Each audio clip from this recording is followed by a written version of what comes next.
bendecidos por tu gracia.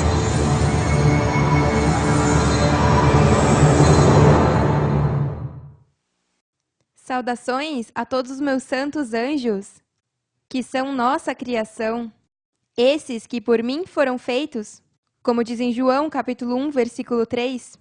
Todas as coisas por ele foram feitas, e sem ele nada do que foi feito se fez.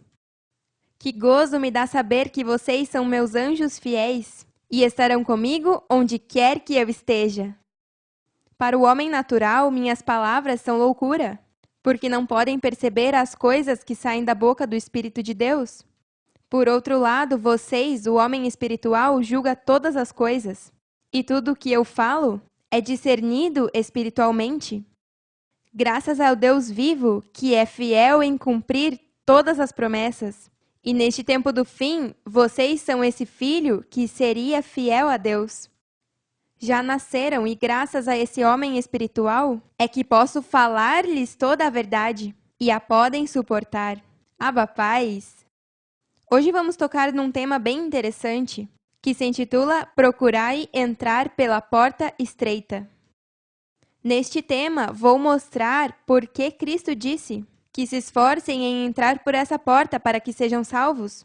E também vou explicar como é que esta frase pode se manter vigente, se supõe que estamos já predestinados para a salvação. Isso poderia causar uma contradição para os que vieram da dispensação anterior, onde tudo estava supostamente predestinado. Mas, uma vez mais, estamos em um novo pacto debaixo do regime do Espírito. E só os que têm o ouvido para ouvir podem entender as coisas que saem da boca de Deus.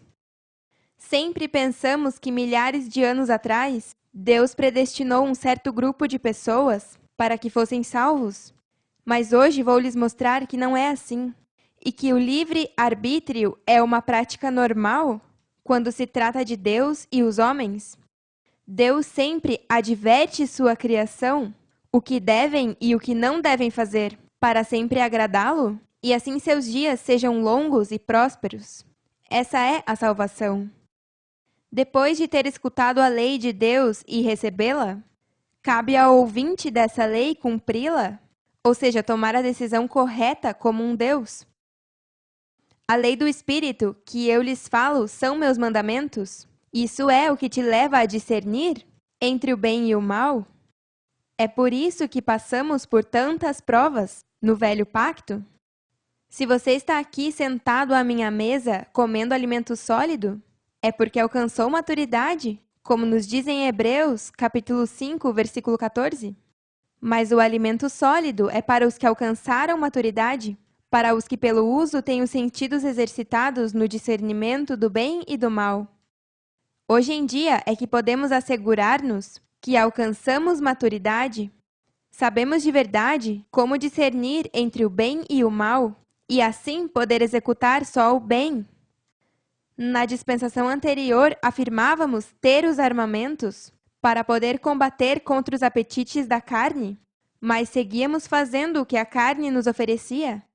Assim estão todas as virgens insensatas e todo o resto do mundo. Todos admitem que têm debilidades e seguem fazendo tudo o que a Deus não agrada. Não é moral dizer que é um filho do Deus vivente e se comportar como um homem carnal.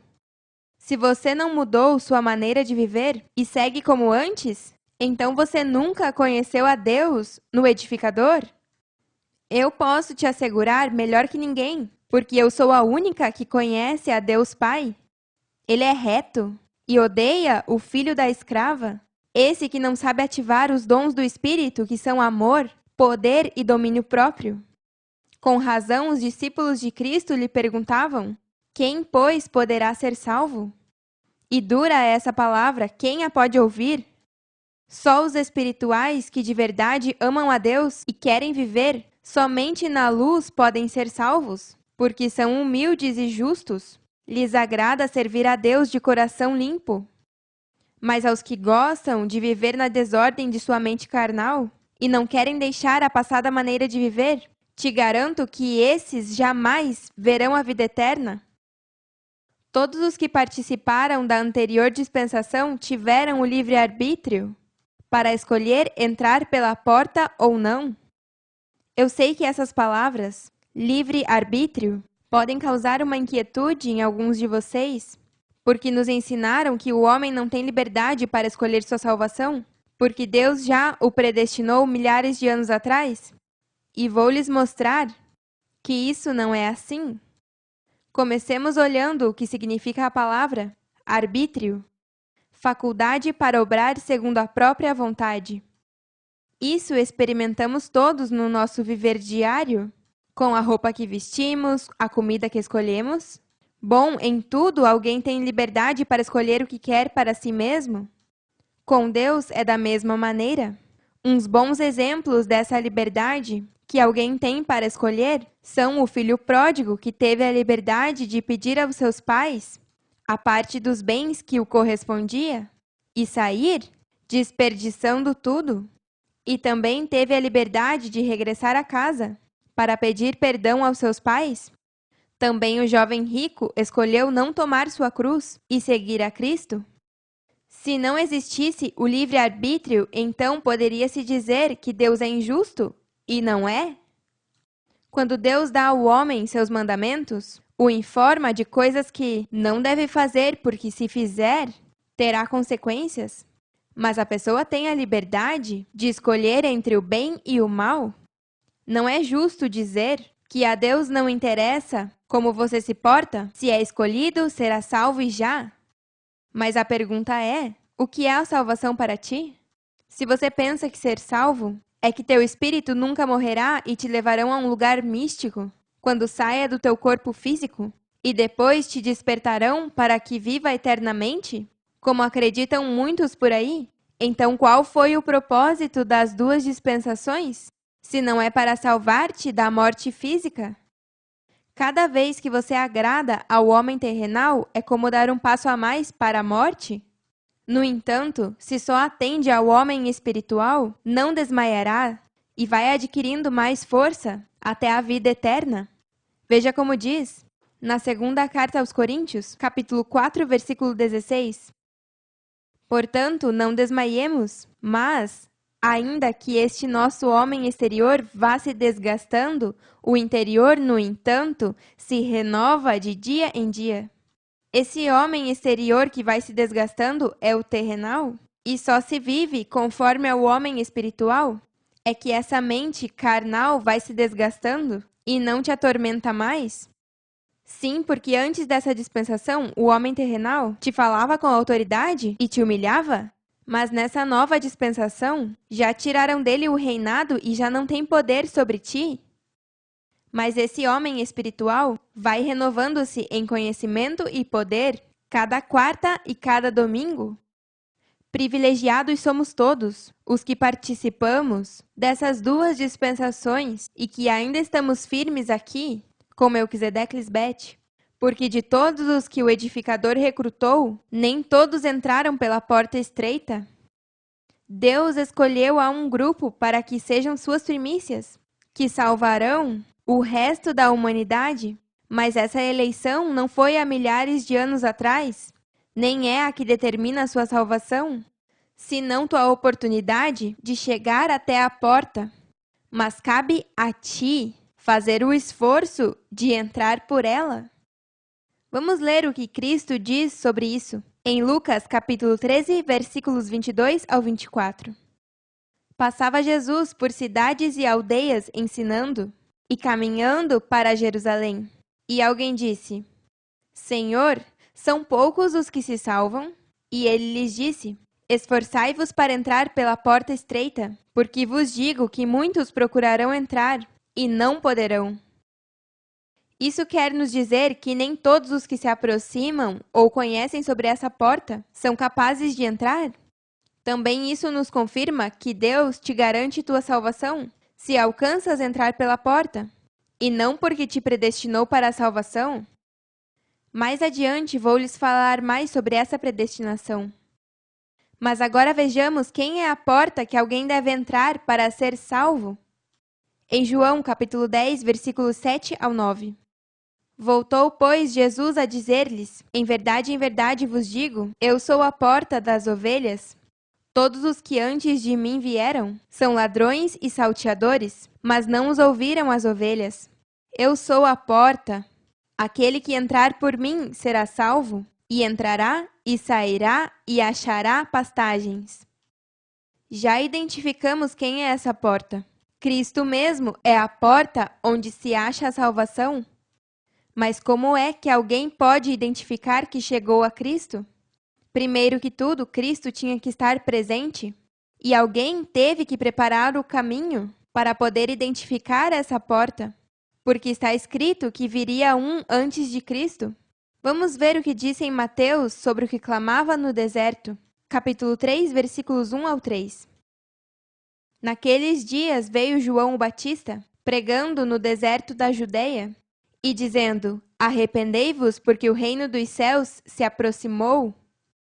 Pois este é aquele de quem falou o profeta Isaías, quando disse: voz do que clama no deserto, preparai o caminho do Senhor, endireitai suas sendas.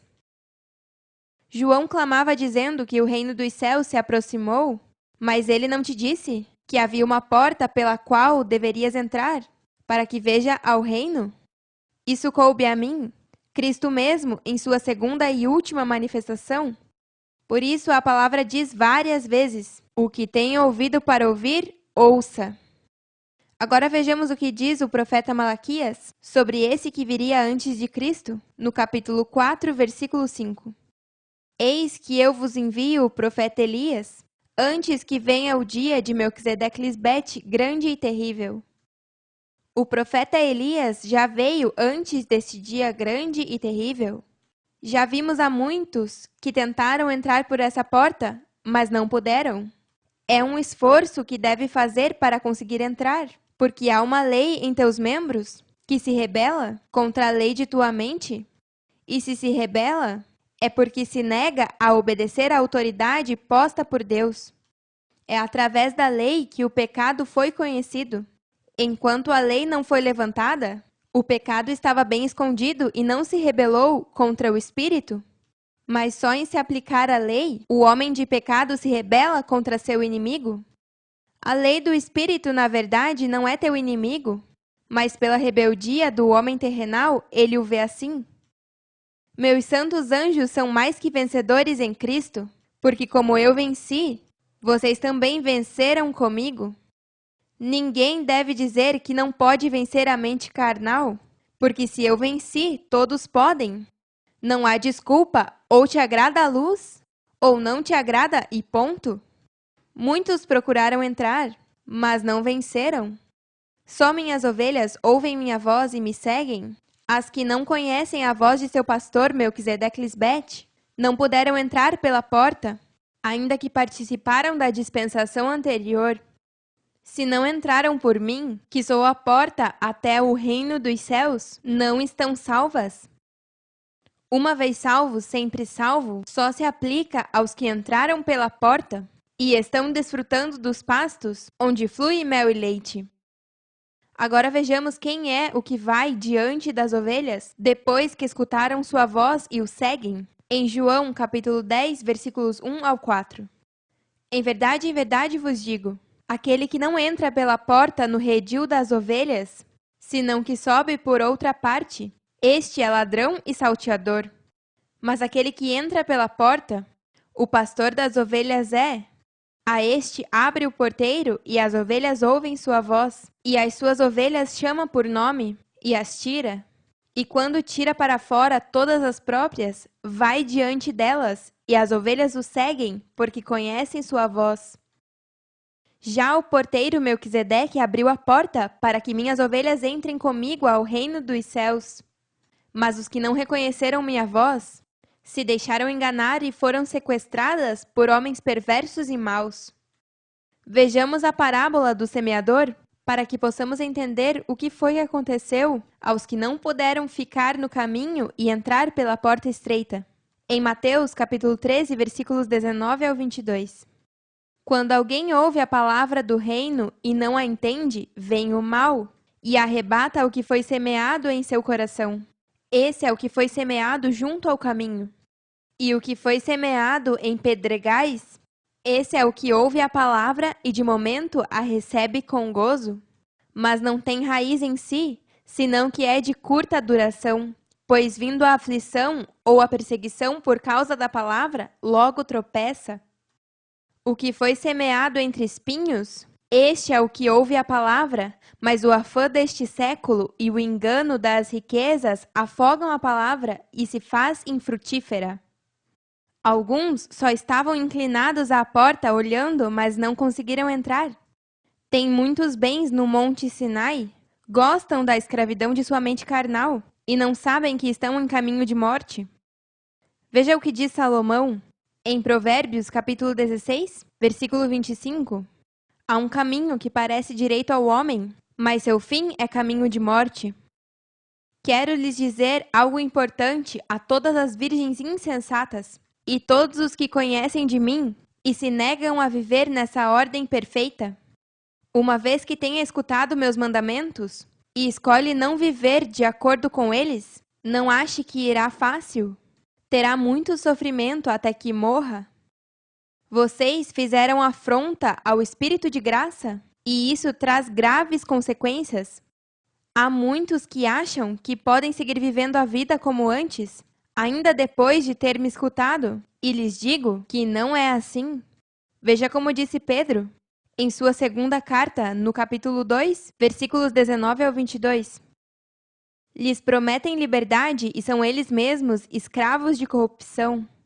Porque o que é vencido por alguém é feito escravo daquele que o venceu.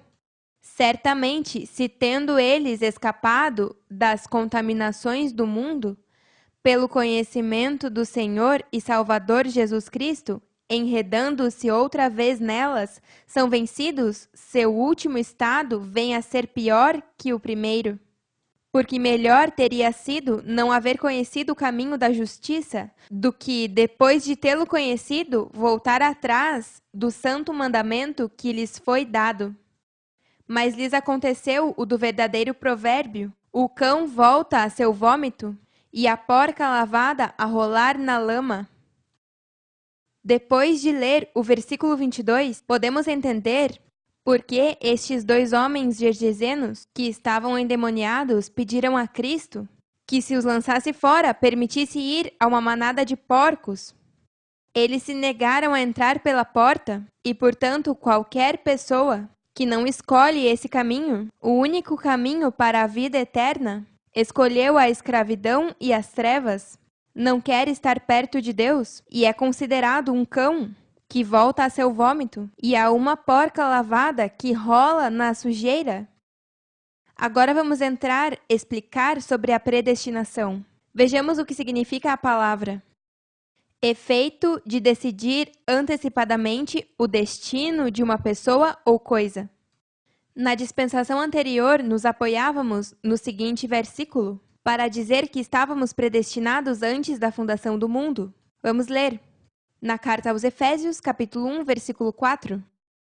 Segundo nos escolheu nele antes da fundação do mundo, para que fôssemos santos e sem mancha diante dele.